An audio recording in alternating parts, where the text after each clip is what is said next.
podcast. I'm delighted to welcome you all today to an obviously all-female lineup. I wanted to start off by saying thank you for taking the time out of your busy schedules to be here. As a short introduction, we're going to talk about Gen Z and how they want to interact with employer brands and recruitment processes. But before we get into that subject, I want to talk about something that I'm starting to get more comfortable with, which is why are more females not putting themselves forward for speaking events? So as we've been growing the House of Visionaries, we've started to realise that you ask a male and 9 times out of 10, they'll put themselves forward. They'll be like, yeah, sure, I'll join the panel. Yeah, I'll jump on and do a podcast. But every time we speak to women, it seems like they need a lot of convincing.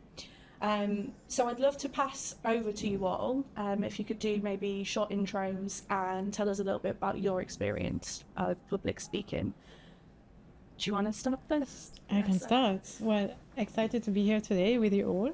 Public speaking, I mean, it wasn't really something that I was planning to do. If you had asked me 5 years ago if I would be sitting here, I would probably have laughed because I'm an introvert at heart.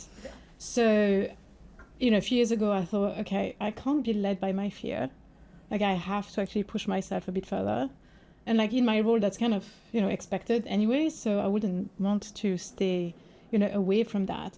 But I actually put some goals towards making sure that I was doing what I really wanted to do. So I decided to do, every year 2 or 3 podcasts or conferences or keynote speaking events.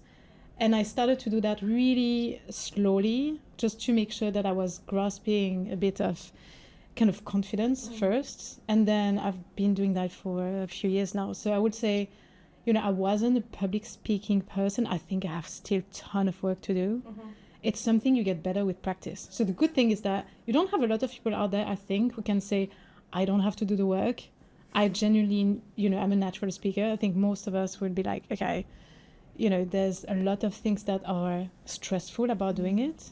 But the more you do that, the more it's enjoyable. Like, you actually start enjoying it.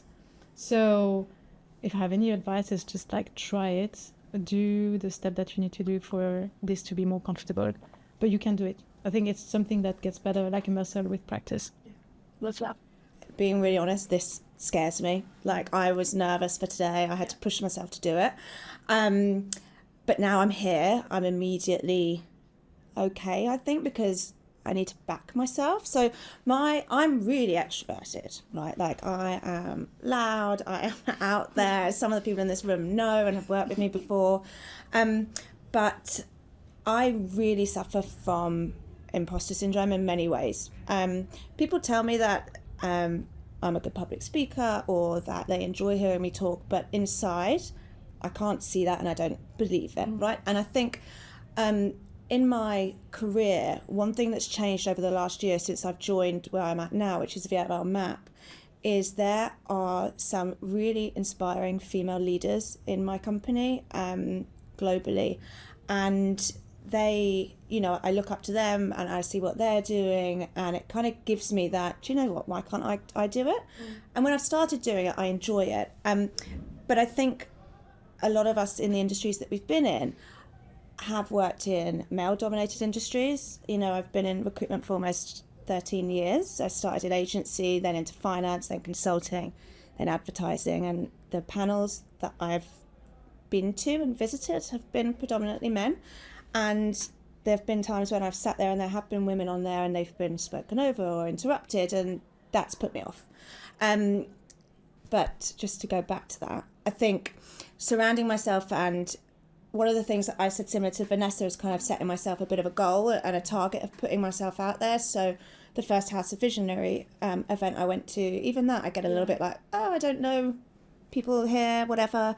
And when you surround yourself with like-minded people or people in similar roles or industries and you kind of lean into what they're doing, I think that's really helped. So when Ben reached out about this, I was like, do you know what? Yeah, like, let's just do it. Like, where's the harm and what can I get out of it? Yeah. So, yeah, I think that's me. Thank you. My journey has been pretty epic. I a bit like Katy, I'm pretty extroverted on the outside, but I had a massive confidence journey. So years and years ago, I think, like many of us, we go through that well, we're all born pretty confident actually, and then you kind of go through that teenage years and awkward stage, and then life happens and things kind of knock you back. So I had a few instances that just made me not feel like I could do stuff. And then I went on this huge journey of building kind of my own resilience and self-love and confidence journey. And yeah, I now kind of just go for it. And it is a bit like Vanessa said, I didn't think if you'd said to me, oh, Jess, you're going to be headlining this conference and doing this, I would have been like, aha, all right, Han. But I am. And actually, going back to the question is, why are there not that many women? If you look at the stats, statistically, we as women don't want to do things unless we feel fully qualified or fully informed. Yeah. And it goes back, especially if you're in the TA world, most people know that statistically women are less likely to apply for jobs if we don't feel like we tick every box. They self-select. 100%. Yeah. So if you apply that here, it's exactly the same. If we don't feel 100% confident about the subject that we're talking about and feel like we are the expert in the room, we're less likely to go and do it. And I always say to people now, you're not going to get asked to do it if people don't think you're qualified to talk about it. But we always feel like we have to be qualified, because there's this massive fear over they're going to catch me out and tell me who's she to talk about that stuff or to talk about that subject. And so I always try and encourage people now, which is strange knowing that I'm on the encouraging side of, actually, if they've asked you to do it, then you're qualified to do it, go and do it. But I started small. I started on doing small panels or small things with 20, 30 people. And now I think the biggest stage I've been on was 1,000 people in the audience. And now I love it. Like, I'm literally buzzing. Like, I'm like, why haven't I been asked to do You that? can see it Like, when you do it. It's I love infectious, it. and I just watch you and I'm like, go Oh, Jess, we go could do that. Jess, Yeah, yeah. I want more people to do it. I want more women to do it. And also there's a massive, keynote speakers historically tend to be men, and they also get paid more to do keynote speaking. And it's like, do you know how many incredible, powerful women there are? And it's weird because most people in the audiences tend to be women. So the audience is majority women, but the people on the stage tend not to be. Yeah. And I just wish we would all kind of go through that journey to say, actually, I should do it. And if I've been asked to do it, And I can. and I think just about that, with the audience tending to sometimes be skewed more towards women, it's looking at someone, and being like, oh, I can relate to you because we've run the same career journey, or you've worked where I've done it, where I've been in a more male dominated industry, and how do I now put myself out there? And it's about, again, what I mentioned earlier about looking at those around you and seeing that representation from a gender perspective, I guess. Yeah. And I just think, just try. Yeah. I think for me it was definitely around like confidence. So exactly what you've just said. It's like, it's just that almost like fear of being like caught out, like you don't know everything about this, so like who are you to kind of like talk about this? And I remember when we first started the House of Visionaries, Ben would ask me, will you host the panel, will you do this? And I was like, God no, like I couldn't think of anything worse. And you were great though on that. I saw you and I walked away, I was like, how so many nervous. times has this girl done this? That was literally my first time, and I was so You never nervous. know. And he did say, he was like, afterwards, I think you hid like the nerves quite well. Yeah. But it's one of those things where I think, for me it was around like confidence, and it's just, I feel like I really need to be able to give an opinion. I have to kind of know as much as somebody else like in the room, but actually half the time like everyone has opinions, it's just sharing your like thoughts. But I think what you said, Jess, was around kind of like starting small. So for me, it was like, I guess my top tip for people, if there's women that are wanting to do it, start small, start with something that you're comfortable with. Before then, you jump on a stage in front of 1,000 people, like that feels so far away. That's not something I ever want to get to either. No offense, Jess. Do what you love. Like I always say to people, do it. Don't force yourself to do it for the sake of it. Do it because it brings you joy. Yeah. And you come off stage and you feel like the adrenaline. And actually, I say I started small. I kind of did, but also when I first started talking and doing some stuff online, I got invited to go on telly and do live TV for like a debate on telly. And I was like, if I can do that, I could do anything. Yeah. So I say I started small. I kind of did. I threw myself in the deep end. You went backwards. I kind of went backwards. But also it was a real test to myself. Like, I can do this. Yeah. And you just need to offer your perspective. When you go on a panel, not every single person on there is going to be 100% an expert. The whole point is that we all have different versions and journeys and like experiences, and that's what everyone wants to hear and learn from. So I think people panic that I don't know every single thing about it, and it's like, you don't have to. Like, you just need to know your journey and your feelings, your experience is valid, and there's absolutely something you can say of value to somebody in the room. I agree. Love that. So thinking about then why we're here today, we're talking about Gen Z. And the reason we're talking about Gen Z is recently with the House of Visionaries, we looked at a workforce like trends that came out from McKinsey. And it basically stated that by the year 2030, 35% of the workforce will be Gen Z. So I think this is the first time in terms of like the 2020s that we're seeing so many different generations all in one workplace and together. And it got us thinking about employer brand and recruitment process. So thinking about the future as those like recruitment processes and things evolved, do we need to now, or do businesses now need to start thinking about, you know, does our employer brand attract Gen Z? And do our recruitment processes now work for Gen Z? And when we talk about Gen Z, and I have to refer back to this, is we're talking about people born between 1997 and 2012. Sorry. So that's between 1997 was 12, like a couple of years ago, right? So this is the ages 12 to 27 currently. Yeah. So what do you think? Do you think that Gen Z has different expectations now of an employer brand and what an employer brand means to them? Do you want to start, Vanessa? Make it start. I mean, look, I think Gen Z has suffered from a bit of bad rep because they are, you know, and I generalize, they are demanding, you know, they want things that I guess the other generation didn't even dare to ask. I'm like, well, that's great. You know, finally we see a generation that actually saying things that we probably would have, you know, should have done. And for whatever reason we didn't. Or not as blunt as probably what they're asking. And I also seen a world that has changed so fast. Like as probably the generation who has not lived without the internet, right? And so they have access to information that probably other generation didn't. So they're accumulating information much different than I think other generation as well. And I think for all that has been said, there's a lot of skills that they have that can change the world. And actually, you know, they will come and be the most representative generation in the world. So I think we need to take that seriously. I think any company who don't take that seriously is at risk of, you know, simply failing into making sure that they're successful. I don't think that you need to have it right everywhere and all the time. I think you just need to listen to what people say and kind of be open to, you know, things that you can improve. But I would say it's true for any generation because like we are in this extremely important and interesting environment where you have the age pyramid that is flipping. And where, I mean, I don't know at what time I will retire, probably really late, right? I mean, I think retirement, even the word is a bit far away. Like, I don't even know if it's going to happen in our lifetime. Sorry. We're not but yeah. So like, so, you know, I think we're going to have to work with lots more generation that we have in the past. And everyone is important to have skills to bring. So I think it's a valid kind of, you know, thinking process to have for any organization, Gen Z or otherwise.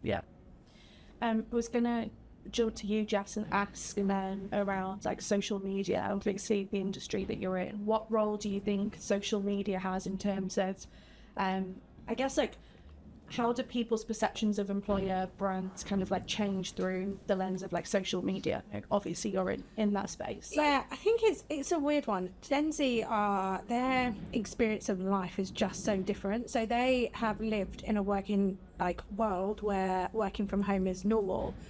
It was weird to me when we first started working from home. Like that was a really strange concept, but to them it would be strange for that not to be a thing. Like I started work when I didn't have a laptop, like you went into work and that's where your computer was on your desktop. Big desktop, and you pressed it. That was it. You couldn't check your emails on your phone because I didn't have that. So very, very strange. Their expectation of what working life looks like is very different. So if you want to future-proof kind of your talent, your pipeline in the future, then you have to consider that. Also, social media plays a massive part. One, again, for us, I mean, when I started, I can't remember, probably 18, 19, 20, when I started sending people sheep and poking people on Facebook. If anyone remembers it. And now everything they do is from there. So their perception of your brand is normally going to be from your social pages. Also, there's this whole thing on socials at the minute of like day in the life. So people are looking at how people spend their day, and so they have an idea of what corporate world looks like based on what they see. So you've got quite a few like millennials and Gen Z going day in the life, come with me to my 9 to 5, and doing all of this really great content, and so that's their expectation. But it's not the norm with a lot of those But it's not videos. for them, and that's what's really strange is they think that that's the norm. And you're right, it's not, like in the grand scheme of things and in the everyday world. I think for brands, you have to have personality. There's a generation now that have boundaries and expectations that we just didn't have as millennials, and so they are looking at your social pages before they're looking at your website, because they want to know what your personality's like. And we are quite fortunate, you know, I work at a social media agency. It's really easy for us because Gen Z are our main workforce now. I think we looked at the average age of the day, and I'm definitely bumping it up, but it was like 20 something is our average age of the agency. So Gen Z just by default is our kind of natural talent pool.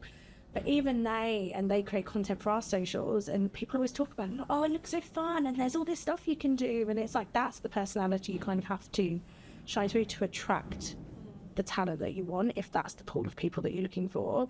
But you have to think ahead. I think if you're not thinking ahead now, there will come a point where it'll be really difficult for you if everybody else, particularly your competitors, are 10 steps ahead. Do you not, sorry to just randomly ask a question, do you not also think that there's a lot of people in this room might be doing it, or genuine employers that are almost bucketing Gen Z into one group of people that would love to work at a social agency or love to work in a place that, you know, is more flexible? Are we at risk of generalizing and then isolating a huge portion of Gen Z that actually the corporate 9 to 5 world appeals to them? And I'm not saying that's what it's like where I am, but I'm just saying, because whenever I hear Gen Z and it's spoken about, it's very much like what you've just spoken about. But, you know, where we're hiring at our company globally, the Gen Z, the ages are the same, right, all over the world. But the difference is the interests and the values that they're sharing. Although there's common themes like, you know, working for a purpose, flexibility and all of that, I don't actually think it's tied so much to, I'm trying to get out the right words here, to that totally different way of working to what we're used to.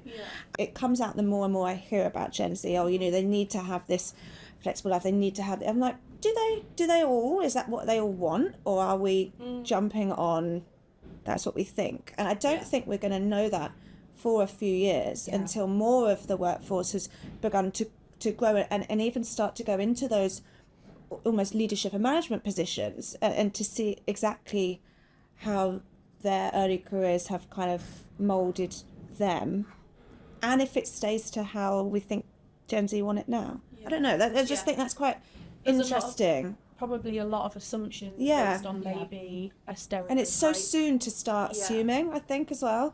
Are we assuming though, or is the information out there and we're just looking at the pattern and the trend? Because that's the other thing, is before, a lot of the data that we collected was based on an assumption because we didn't have access to it. Whereas now we have access to far more. It could be as simple as doing a poll on socials, or having, you know, asking questions, or we've got so much more access to that information now. So trends and patterns in behaviour are, I guess, far more data led, and I guess a little bit more accurate. But I think you're right. I think, one, it's very industry specific, I do think as well, because and location. 100%. We're also not going to end up in 10, 15, 20 years time with no nurses, no doctors, no accountants, no like management consultants. We're not going to end up. But then saying that, there are now shortages where people are seeing actually their creator economy. You know, younger generations can make so much more money through the creator economy. They can control their own like day and how, you know, what their work-life balance looks like, versus, say, going and working in the NHS. Okay, it's purposeful. However, actually, the pay doesn't reflect maybe the work that they're doing. So there are still, like, I wonder if we potentially are going down that like road, and in the future, will there be shortages of people that want to move into industries that are historically deemed to be kind of like the more traditional. Yeah, more traditional. Traditional That's, I sector. think, the importance of then showing what the career opportunities and the days look like for your industry or for your role, because I think there's a massive, like, it's glamorized massively, the creative industry, and this is coming from someone who's been online for 8 years in creative content. I've So it's probably been seen jobs for all me. of this as Yeah, well every and day. I've worked with brands, and it is very lucrative in some areas, but there's also a massive side to it that is really difficult that people don't talk about. And by no means is it any, like, it's not more difficult than being a nurse or a doctor or anything like that. Of course it isn't. That would be a really ridiculous comparison. But I think people only see the great side of it. Yeah. I think they're You see the 60-second 100%. snippet. Yeah. We see that it's like that Instagram versus reality idea. We see they're on that brand trip and they're doing this. And so Gen Z at the moment, it's so polarizing for them because they go online and that's what they see to be really great and like making loads of money. And actually, most of the cars that they see drives are probably rented or gifted. And there's so many other things to it that they just don't know yet. So I think when that starts to become more apparent and then people start realizing that actually maybe it's not as glamorous as they realize, there'll probably be another shift. Yeah. Where at the moment it seems like the ideal, and then it will probably, a bit more reality will hit. And I think it will shift again. But I do think that there's such an importance of showing your brand identity and what that reality could look like for someone, because I think the one main difference for Gen Z versus maybe millennials before is they really need to see themselves in it or know a bit more before making a decision. Yeah. Whereas we were kind of a little bit more wing it. It needs to be and a hope lot for the more, best. a lot more humanized. Yes. Right? It's like, I can see myself there. It's going back to what I said at the beginning, right? About, not seeing yourself on these panels. It's like, okay, cool. Well, let's take that to work. Can I see myself there, or that kind of under the bonnet? Yeah. Under the bonnet, under the hood, car hood. I don't know, but it's We know what you mean. thank you. It's the insider perspective that needs to be shown, which is where also from maybe a larger scale company, global company with multiple offices, it's a little bit harder because each has their own mini culture hub, I'd say, and differences. Do you think there's been a shift in terms of companies then maybe needing to adapt to their recruitment process? So if you think about maybe, I guess when we were interviewing maybe say 10 years ago, how that recruitment process looked versus say today, is that something that we think there's been quite a big shift in? And again, is that driven by Gen Z, or is that just driven by all generations wanting a change? I mean, I don't know, massive. doesn't it? Like, I used to do recruitment. Yeah. My God, this doesn't look like that at all now. But thanks God, because woof, that looks like very old. But I think, as you were saying, Jess, everything that candidates will look at before to even be interested into making an application is your brand. It's what you're going to say. It's what people are going to say about your brand. It's going on Glassdoor. It's going to go on all those websites where you have feedback that will actually give them a perspective of what you do. Going to your career pages, but much more than that. And I think that means that most of organizations had to adapt. I only know a few organizations that actually don't talk about what they're doing, for whatever reason, but obviously that attract a very different type of candidates. If you're not there and you have to, fight for your candidates, like at MoonPay, our majority of workers are engineers. So they're not necessarily Gen Z. I think, we have maybe, a component between Gen Z and millennials, right? But you don't attract them the same way you would attract them, if you are in a bank, for example. And you have to be out there. You have to show in communities such as GitHub, Discord channels, etc. And communities that are really engineer focused for them to trust that you are going to think about their career in a way that you can enhance it. Because their skills is really something that they really care about.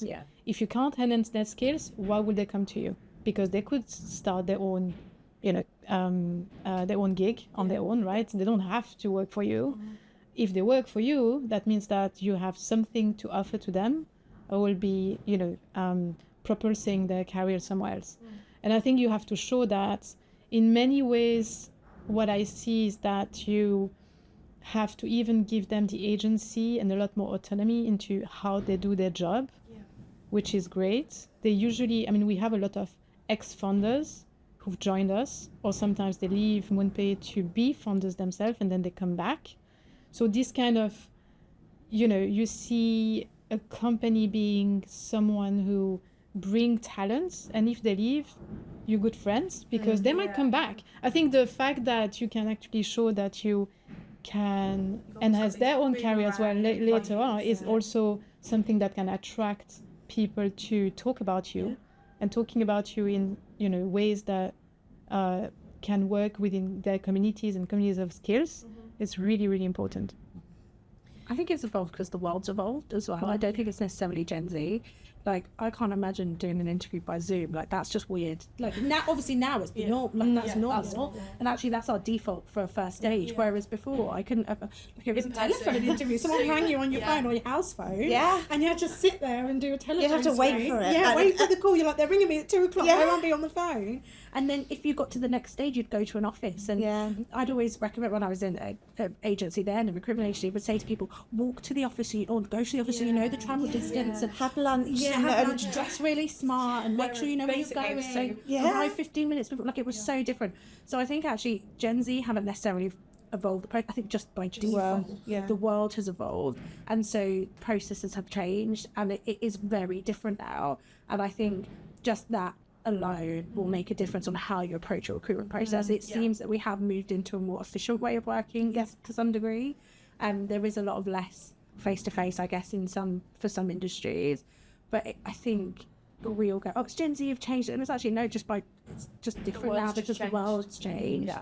And so our access to different platforms and different ways of working is far greater than it ever was before. So I think we are better in TA at what's the most efficient way of doing this now. I also think the efficiency goes the other way as well, because I've forgotten who mentioned it, but one of the things that I'm seeing with Gen Z is that they know what they want. And unlike you know, some roles that we advertise or have advertised it in my recruitment career, where you'll be inundated, right? And it's like, I'm not seeing the matches here, which is fine, and that's typical with hiring. But I actually find that the quality of Gen Z applications that we get are strong, and they match, because I don't think that... I'm trying to put this in the best words. Do you know what I'm saying? It's like, they know what they want, so they're not going to apply to something that is there. But that comes back to our side from an employer brand and job ads and everything like that, is you need to nail them, because you're going to miss out on talent, but also you're going to waste their time if you haven't really detailed what it is, what's expected, and again, you know, that what it's like in a day to be there, which will then in turn negatively impact your employer brand. It's like, well, hang on a minute, my time is precious. All our time is precious, but especially when you're interviewing, it's really precious, right? It's like, this company wasted my time. It's not anything like what they said. On Glassdoor, and everybody sees it. So I think it's about honesty, because I feel that actually Gen Z are a lot more honest in what matters to them. And from a TA standpoint, you know, we work around, you know, people's motivations. What do you want from your career? And if we can understand that, we can guide them, or say, do you know what, I'm really sorry, Joe Blogs, but this isn't the right company for you because we can't give you what you want.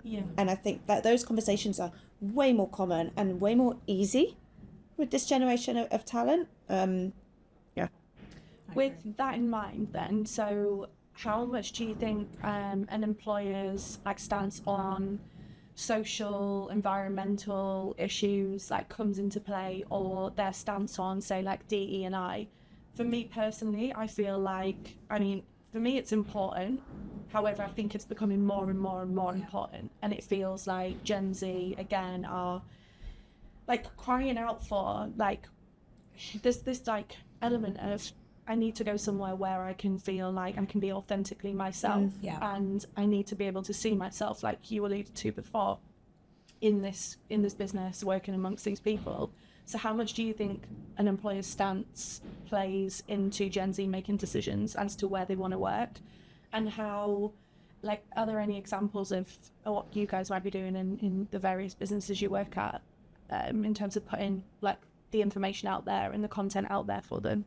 I think it makes a huge difference. I think again, Katie will say know what they want. There's also a massive increase in people really aligning career with values, whereas before I think sometimes things were just a job and you did it and you kind of didn't take the values and the bigger picture of the company, you just did your job and left, and now there's this huge alignment with it. I think there's a massive thing, particularly for social, cancel culture has played a huge part in that. People don't want to be part of brands that have had a negative impact socially or online, or there's been a big controversy. People are far more reluctant to align themselves with that and are much more open than they ever have been before. But I think it makes a huge point, and I think for us, I'm a massive advocate of encouraging people to be able to work in a safe space where they can be authentically themselves. And I don't say that because it's a buzzword or because it's fun. I say it because on a personal level, I have been the best in my career when I've been able to own who I am and show up as I am. And for us, being in the social agency and wanting to be creative, people are more creative, far more effective in the workplace when they can come and their energy is poured into their work, not in masking or pretending to be somebody else or putting on their like corporate facade. It just doesn't work. And so for us, it's huge. So we talk quite openly about what it's like to work there. We have our D&I statement, which isn't just a statement, but actually genuinely how we live, and we talk about inside the workplace online for people to see. I've never had so many people ask questions around D&I and purpose stuff and sustainability in interviews than ever before. Like, it's been the most question. And you can't get away with not knowing the ins and outs of your own policy, because don't wing it. Don't wing it. And people have asked me, and it's made me think, oh God, right, and obviously I understand where we sit as a business on all of these policies, but if I'm not genuine and believe in it, which I do, they will pick up and they're like, cool, no, not for me. But that's another thing. And it should never be seen, and it's so easy for companies to box tick, right, and say, irks me. I know. We do all of these areas, right? Of course we're in that, because they go, okay, cool. So talk to me about the carbon offset of your business for the last 2 years in Spain. I'm like, what? I'm like, I'll come back to you. But it's proven to me, and again, I think this is where talent has to change from an employer perspective, is you need to know your stuff. And if you don't, it's obvious. And if you don't know your stuff, or you're lying about areas, stop it. Because again, going back to branding, employer brand in this generation, word in the market spreads in industries 100%. Like wildfire.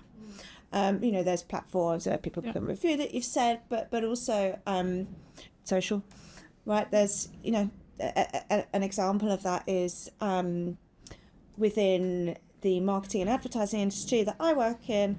Last year and a year before, in a lot of our competitors, there were a huge amount of layoffs globally, and it spreads, and it spreads, and it spreads, and it spreads, and it's hard to keep track of that story of why, and no one really gets under the skin of okay, but why is this happening? Is there a market shift? Is there a new tech stack that needs to be whatever, you know what I mean?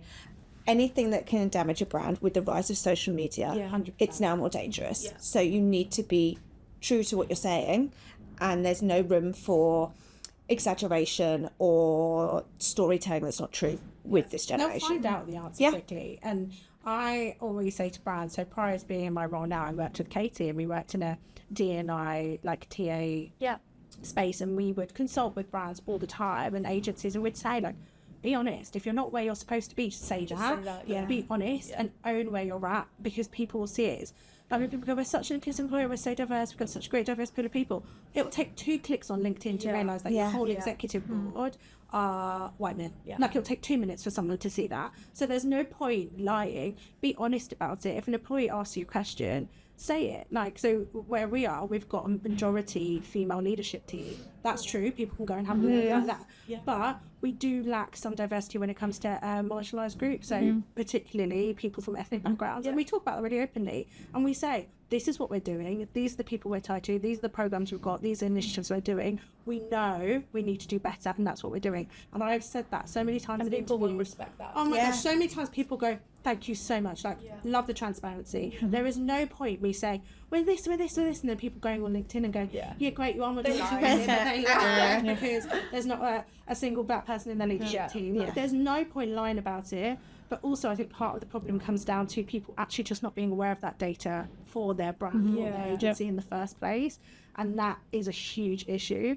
Like, I think sometimes that D&I stuff or the sustainability stuff sits in other departments. It doesn't necessarily sit within TA. And so there's this element of like, I'll find it, but like your TA team or your, like, you should know that stuff because people will ask you it. And I think it's so important for it to be of importance and be kind of, I know that answer, I'm going to tell it. And if you don't, say, I don't know, but let me find that I'll information. come back to you. Follow up with it and follow up on it, because people will ask and they will see through all the crap and they'll see through all the, I'm winging it and I'm lying, I'm not really sure.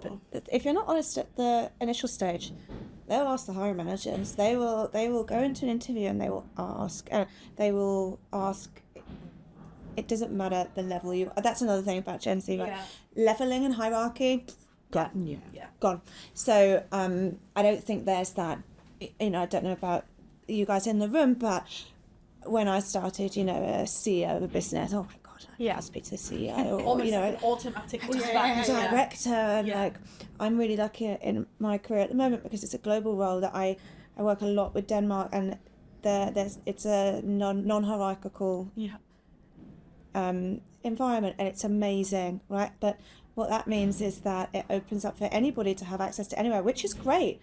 But I think it holds us and other leaders within the business fully accountable. And I don't think we're there yet in all other kind of locations. But I think candidates and Gen Z will go to anyone and be like, "Cool, so talk to me about that."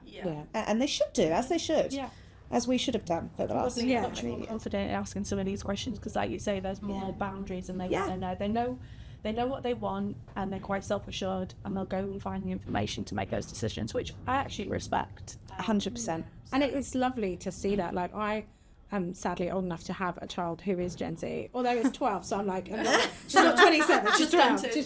She's just there. I wasn't sure if she was Gen Alpha. I just know she says skibbity to me all the time, but I don't know what that means. But like, I encourage her to ask questions, and even how parenting is now is very different. That's interesting. So how I encourage her to ask questions and to be like more inquisitive and more empowered to do some of that stuff. So we are almost creating that next generation of people who should be able to walk in a room and go, I want to hold your account to that, or I'm going to ask you a question about that, which I don't think we ever did. My mum was just like, so grateful we got the job or the opportunity, or we got in, and we were like, yay. So I think there is a huge shift in everything, and all of those things filter into how we then work moving forward, and what our employer brand looks like, and what the processes look like, and our expectation of them and their expectation of us. So as I mentioned earlier, this is probably the first time that we're starting to see 5 different generations all in the workplace at the same time, which obviously has an impact on culture. I'm interested because I know we were speaking earlier, Vanessa, about like MoonPay, and obviously a large proportion of the workforce being engineers. Given that the sector that you operate in is obviously financial services, crypto, I imagine there's probably a lot of Gen Z who are really interested in wanting to work in that sector. But then actually when hiring for software engineers, you're probably looking for more experience. So you've probably got more like millennials in there as well. You've got this mix and blend. What do you do in terms of, I guess, like creating a culture so that different generations can work really well together, in that you are able to then provide like the space for different people's needs? I think for us, it start by the skills that you can bring. I think it doesn't matter, where you come from, where you acquire those skills almost. I think, there's going to be a lot of shift into the education system in the next few years. A lot of this will be maybe taught on YouTube and not on university degrees. That's going to cost, thousands. I love a YouTube tutorial. Exactly. And so I think it's more about creating the opportunities that will give people who works for us, for MoonPay, etc., the autonomy to actually have an impact. I think it's true for a lot of companies. I don't think it's necessarily, just for crypto businesses. But I think where we had to work harder in the past few years, obviously, is the positioning, right? There's been a lot of things that have been said about crypto, about the blockchain technology for good reasons, to be honest. There were bad actors that some of them have been eliminated. The good ones are still standing. But that means those kind of really cyclical, very short cyclical environments makes people who want to really give it a try into that space to be really extremely resilient, because it's not for the faint-hearted. Like you actually need to be able to be ready to face those kind of massive shifts. And I think it's really important to have communities of people who had experience to actually go through that, to work with people who haven't, because your emotional kind of stage will evolve with, seeing those kind of things happening. You were talking earlier, Katy, about layoffs.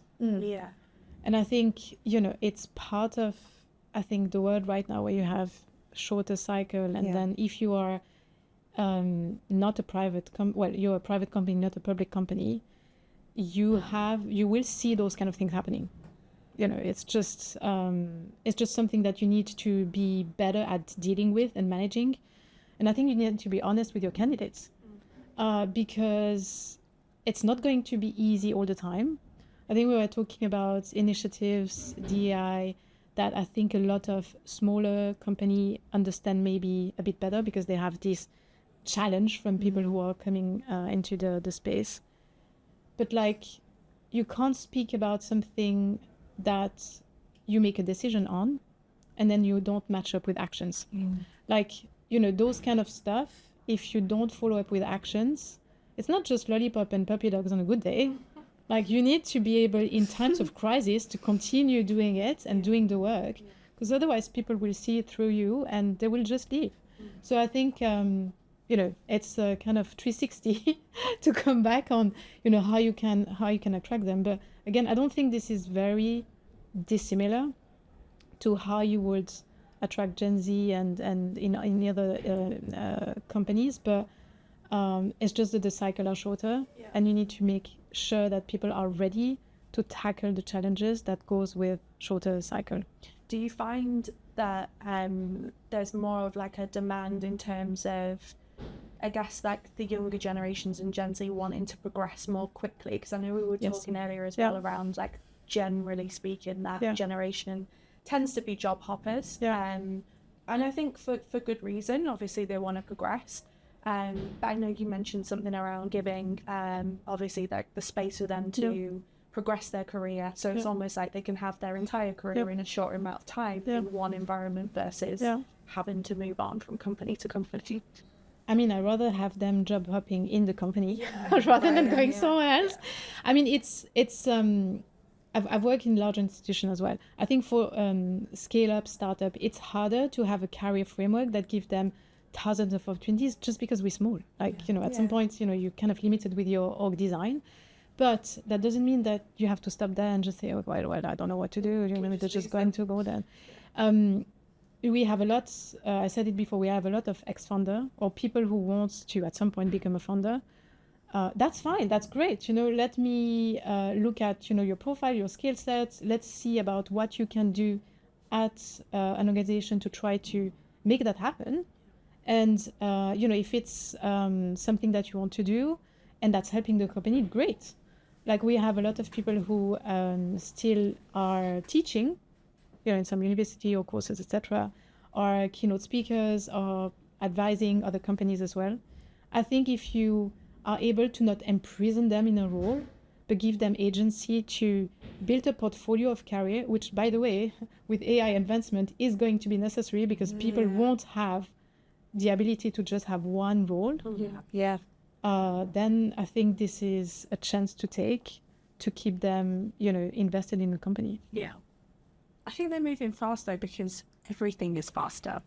So if you, even just on a basic level, like I get stressed if my Wi-Fi doesn't connect quickly, or my email takes too long to come through, or whatever it is, that life is faster. And so everything is compounded into happening quickly and seeing it quickly. So we're dealing with a generation who have always had mobile phones. Yeah. So everything they need and access to it happens quickly. So they are seeing, and often what happens with, particularly with social media, is they see the end result, they don't see the journey. So they're seeing people who are celebrating their promotion, or they're seeing the end result of someone buying a fancy car, or so they're seeing the kind of 5 year ahead, which is why there's this element of, well, I need to progress quickly because I need to get there quicker, because everything in the world moves at a pace that just didn't happen. We never saw that. Never saw that. For us, it was really normal to be in a role for 5 years before you were promoted. I have people join and then they're like, when's your next review? And I'm like, you haven't passed your probation. Like, what are we doing?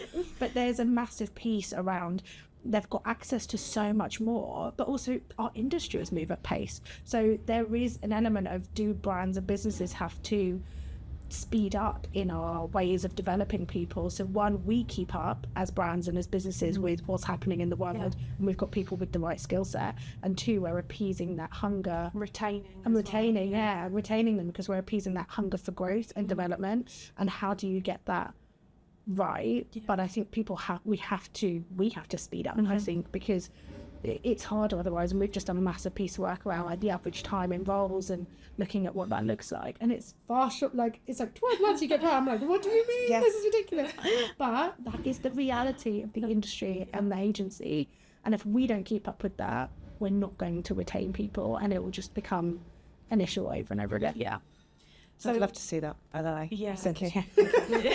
Greatly. Thank you.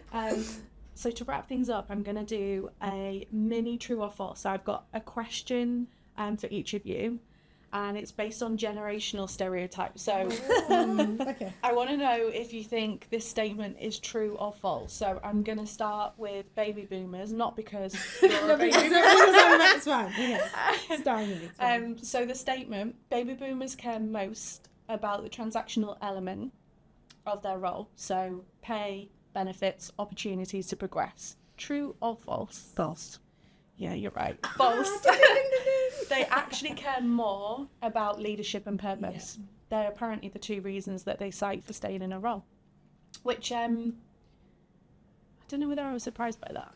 I said false because I would assume, based on my mum's been in payroll for like 35 years, and everyone I know, my aunts and people who are classed as being baby boomers in their generation, have always been in their careers for. I've got an aunt who was in banking for like 50 years. Fair.